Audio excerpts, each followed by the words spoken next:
कर्नाटक की सियासत में इन दिनों भूचाल आ चुका है। सिद्धारमैया और शिव कुमार में ये कैसी लड़ाई है जो सीएम बदलने तक की बात आ गई है। रणदीप सुरजेवाला को बेंगलुरु भेजा गया है। सब कुछ बताएंगे आपको इस वीडियो में। नमस्कार, आप देख रहे हैं न्यूज़ 18 का डिजिटल प्लेटफॉर्म और मैं हूं आपके साथ श्रुति श्रीवास्तव।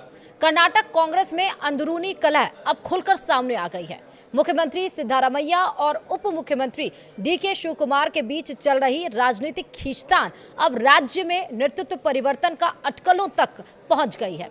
बीते कुछ दिनों में कांग्रेस आलाकमान ने हालात को संभालने के लिए सक्रियता दिखाई है और पार्टी के महासचिव रणदीप सुरजेवाला को बेंगलुरु भेजा गया है, जो विधायकों और नेताओं से मुलाकात कर फीडबैक ले रहे हैं। यह दौरा इसलिए अहम माना जा रहा है क्योंकि इसे न केवल संगठनात्मक समीक्षा के रूप में देखा जा रहा है, बल्कि इसे संभावित नेतृत्व परिवर्तन या कैबिनेट में फेरबदल से भी जोड़ा जा रहा है। दरअसल शिव कुमार खेमे का दावा है कि 2023 में कांग्रेस सरकार बनने के समय यह सहमति बनी थी कि दोनों नेता ढाई साल के लिए मुख्यमंत्री पद साझा करेंगे। इसके मुताबिक अक्टूबर 2025 तक सिद्धारमैया मुख्यमंत्री रहेंगे और उसके बाद डीके शिव कुमार की बारी आएगी। हालांकि सिद्धारमैया गुट इस तरह के किसी भी समझौते से साफ इनकार करता है और इसे कोरी कल्पना बता रहा है। शिव कुमार खेमे को यह उम्मीद है कि 2 साल पूरे होने के बाद अब सीएम की कुर्सी ट्रांसफर होगी, लेकिन सिद्धारमैया समर्थक इस बात पर जोर दे रहे हैं कि पार्टी में कोई आधिकारिक टर्म शेयरिंग एग्रीमेंट नहीं हुआ था। उनके मुताबिक सिद्धारमैया ही कांग्रेस के एकमात्र प्रभावशाली ओबीसी नेता हैं और ऐसे नेता को बीच में सीएम पोस्ट से हटाना पार्टी के लिए सामाजिक और राजनीतिक रूप से नुकसानदेह होगा।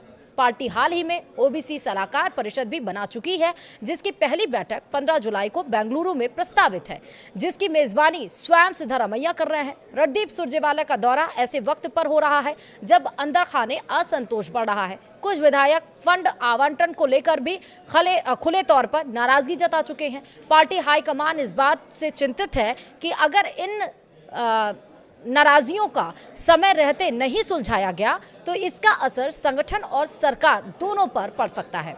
इधर पार्टी अध्यक्ष मल्लिकार्जुन खड़गे ने हालांकि सीधे तौर पर कोई बदलाव की घोषणा नहीं की है, लेकिन उन्होंने जो बयान दिया है वो कई तरह की अटकलों को जन्म दे गया। उन्होंने सोमवार को कहा, यह फैसला हाईकमान के हाथ में है। किसी को नहीं पता कि हाईकमान के दिमाग में क्या चल रहा है, लेकिन बिना वजह कोई विवाद नहीं खड़ा किया जाना चाहिए। खड़गे के इस बयान को दोनों खेमे अपने अपने तरीके से देख रहे हैं। शिव कुमार समर्थक इसे संभावनाओं का संकेत मान रहे हैं, तो वहीं सिद्धारमैया खेमे को इसमें कोई बदलाव की ठोस बात नजर नहीं आती।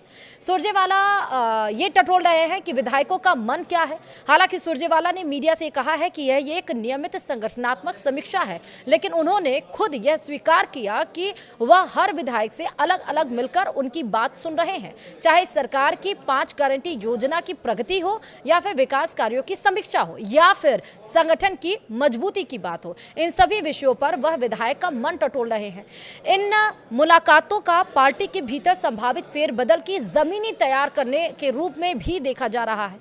इन अटकलों को और हवा तब मिली जब सिद्धारमैया के करीबी माने जाने वाले सहकारिता मंत्री केएन राजाना ने भी कहा कि सितंबर के बाद राजनीतिक रूप से क्रांतिकारी घटनाएं हो सकती हैं। उन्होंने यह भी कहा कि लोक निर्माण मंत्री सतीश जारकीहोली को प्रदेश कांग्रेस अध्यक्ष बनाया जा सकता है। यदि ऐसा हुआ तो इसका सीधा मतलब शिव कुमार को राज्य अध्यक्ष पद से हटाना होगा, जिससे उनके राजनीतिक प्रभाव पर सीधा चोट पहुंचेगा।